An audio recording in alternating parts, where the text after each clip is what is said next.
Karfe 8 agogon Najeriya, Niger, Kamaru da Chadi, 7 kenan agogon TU da Ghana. An kamo sashin Hausa na Radio France International kan mitoci 19 da kuma 22. Ahmad Abba.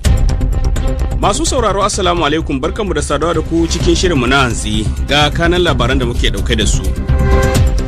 Yau Faransawa ke kada kuri'a a zagayen farko na zaben shugaban kasar da ake hasashen sai an kai ga zagaye na biyu tsakanin shugaba mai ci Emmanuel Macron da Marine Le Pen mai tsatsauran ra'ayi. Shugaban kasar Ukraine Volodymyr Zelensky ya yi kira ga kasashen yammacin duniya da su bi sahun Birtaniya wajen ba da taimakon soji ga kasarsa. Hukumomin jamhuriyar Niger sun ta tsakiyar tsohon ministan cikin gida karkashin mulkin soja na Salujibo wato Sise Usman Ibrahim da aka fi sani da Lulu zuwa gidan yari. 'Yan tawayen 'yan Ventura sun kwace ƙauyuka da dama a gabashin jamhuriyar demokradiyyar Congo.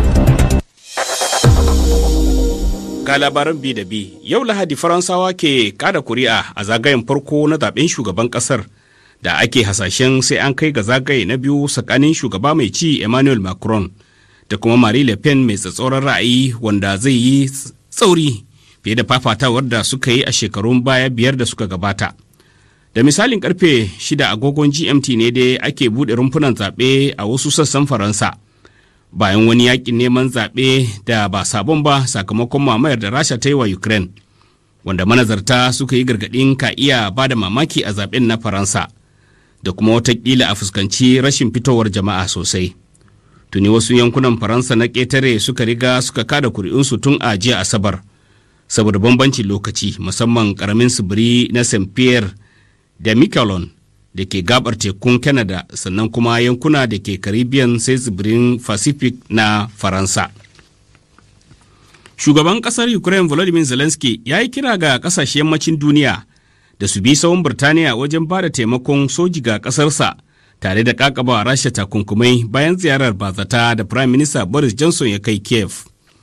Birtaniya za ta baiwa Ukraine taimakon motocin yaƙi da igwa har 120 da makamai masu tarwatsa jiragen ruwa da na harbo jiragen sama baya ga tallafin kuɗi. Fadar gwamnatin Birtaniya Downing Street ta sanar da haka bayan ziyarar bazata da Boris Johnson ya kai wa shugaba Ukraine ɗin Volodymyr Zelensky a Kiev. A halin da ake ciki, jami'ai a Kiev ɗin suka ce sojojin Ukraine na shirin wani gagarumin gumurzu da dakarun Moscow a gabashin ƙasar, yayin da duban fararen hula ke tserewa saboda fargabar farmaki da Rasha ke shirin kaiwa. Majalisar Dokokin Pakistan ta kada kuri'ar yankan kauna da ya kai ga korar Prime Minister kasar Imran Khan biyo bayan shafe makonni cikin hargitsin siyasa. Sakamakon wannan mataki da ake gani a ranar Litinin mai zuwa ne za a zaɓi sabon Prime Minister kasar, kuma ake sa ran ɗaukar shugaban ƙungiyar Pakistan Muslim League Shehbaz Sharif a matsayin wanda zai jagoranci al'umma da ke kasar mai makamin nukiliya da ke da adadin mutane miliyan 220. Kun saurari labaran duniya daga nan sashin Hausa na RFI. Hukumomin jamhuriyar Niger sun ta tsakiyar tsohon ministan cikin gida ƙarƙashin mulkin soja na Salujibo, kwamishinan 'yan sanda Sise Usman Ibrahim da aka fi sani da Lulu zuwa gidan yarin birnin Gaure da ke kusa da Yamai.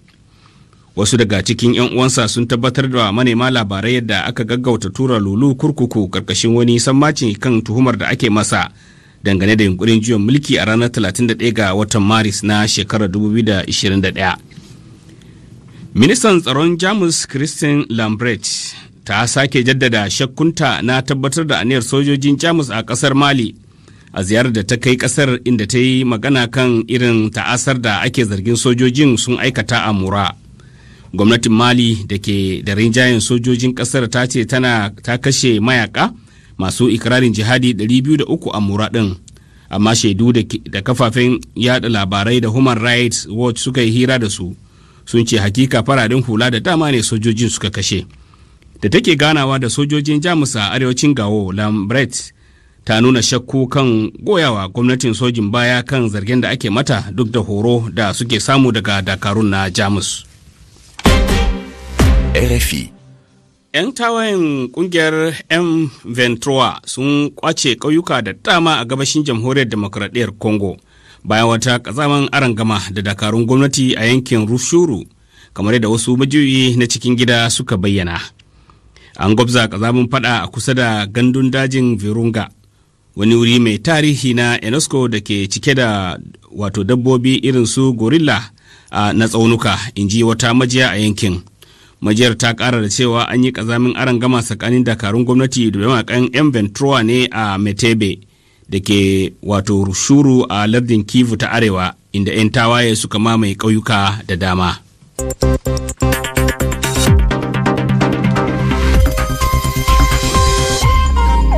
Kun saurari labaran ne daga sashen Hausa na Radio France International, ga shirinmu na gaba.